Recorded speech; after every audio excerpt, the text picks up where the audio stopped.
gives the receiver all the memories of the bad stuff. Like, he'll give him the good stuff, but he'll give him the bad stuff.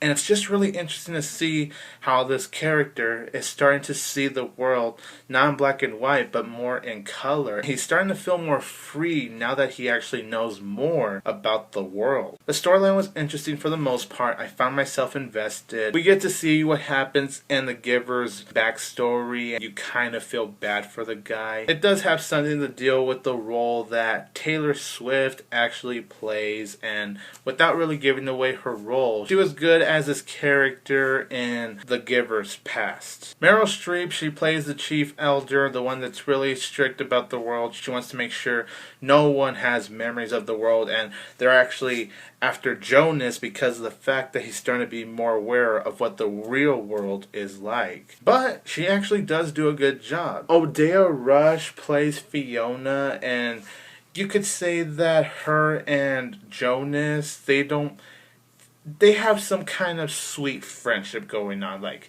you could just tell the two of them. I wouldn't say it's more of a romantic relationship, but it's more like a, oh yeah, they're very close kind of relationship. And I gotta say, every time Jonas and Fiona were together and all that, it made me smile because it actually added sweetness to the storyline. They had good chemistry. They were both very well-rounded characters. They were characters to root for, and I just really bought into it. I'm glad it's not like one of those shoehorn things where they rush into the relationship or any of that stuff. You know, the relationship they had in this movie didn't feel rushed, and Fiona has something to deal with how Jonas is seeing more of the world. I just thought that was really cool. I also gotta say, the black and white cinematography looks beautiful for the movie.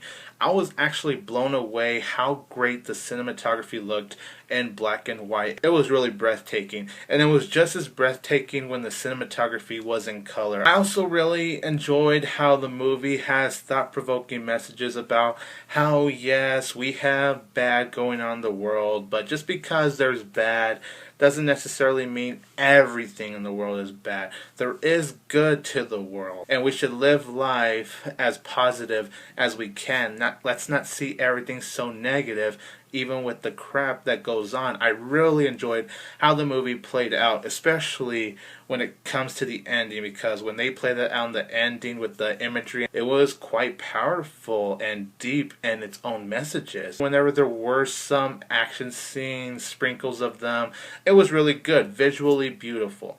Now, my only flaws with The Giver would be that the first 20 minutes really bored me.